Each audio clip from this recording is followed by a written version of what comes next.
Welcome to AmA Media. Please like, share, and subscribe to the channel if you like what you see.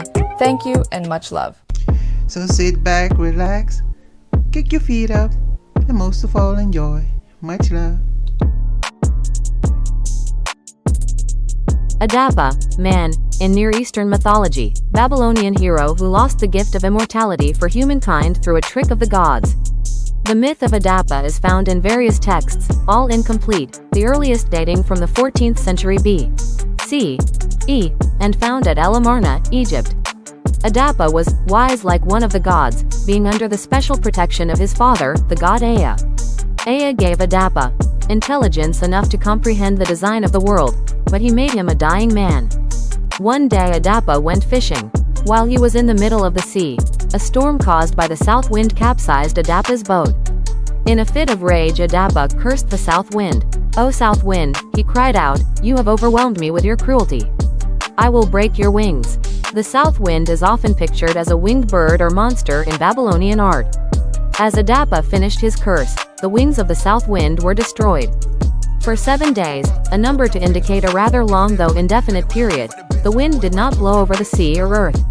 When Anu, the god of heaven, discovered this, he called his god Ilibrat to see why the south wind did not blow. "Why has the south wind not blown for 7 days across the land?" the god asked Ilibrat. "My lord, AmA, the son of AmA, has broken the wings of the south wind," Ilibrat replied. Anu commanded AmA to appear before him, and AmA prepared his son AmA for the questioning from the god. "When you come before Anu, you will be offered the food of death," he said. "Do not eat it. You will also be offered the waters of death. Do not drink. You will be offered a garment. Put it on. You will be offered oil. Anoint yourself. Do not forget now what I have told you." When AmA appeared before Anu, he did as his father had told him and refused the food and drink offered, even though Anu said to him it was the food of life and the water of life. Anu looked at AmA after he refused and said, "Why did you not eat and not drink? Now you cannot live forever, for you refused the food and water of everlasting life." "AmA, my lord," replied AmA, "commanded me not to eat and not to drink." Then Anu laughed, for AmA had tricked his own son, AmA, keeping for the gods the gift of immortality. Anshar, Asers, Shar, the totality of what is above, in Near Eastern mythology, Sumero-Akkadian, a primeval sky god who sent out the god AmA, and later his son Anu, to conquer the primeval monster of chaos, Tiamat. In some ancient texts Anshar was regarded as the father of the gods, though his role was later assumed by his son Anu. In some myths he is credited with being the father of Tiamat and is also connected with the primeval god Kishar. Fish swimming in the Euphrates discovered an unusual egg floating on the river. They nudged it to shore with their noses. Once on dry land, the egg hatched and Atargatis emerged, in mermaid form. Atargatis is intensely proud of her mermaid form. Atargatis is no little mermaid longing for legs. When she bore a daughter in the shape of a human, Atargatis was so surprised and dismayed that she killed her lover, the baby's father. Transporting her newborn daughter, Semiramis, to the wilderness, she left her in the care of doves who fed and attended the baby.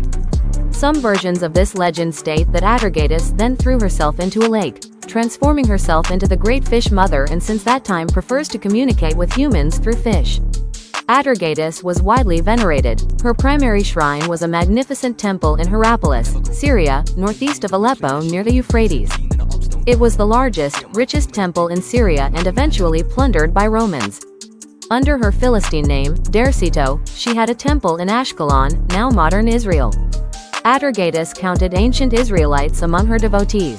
She had sacred fish ponds in Crete and Cyprus and a small temple on the sacred island of Delos. There is much conjecture that the temple in Petra, now modern Jordan, belonged to her.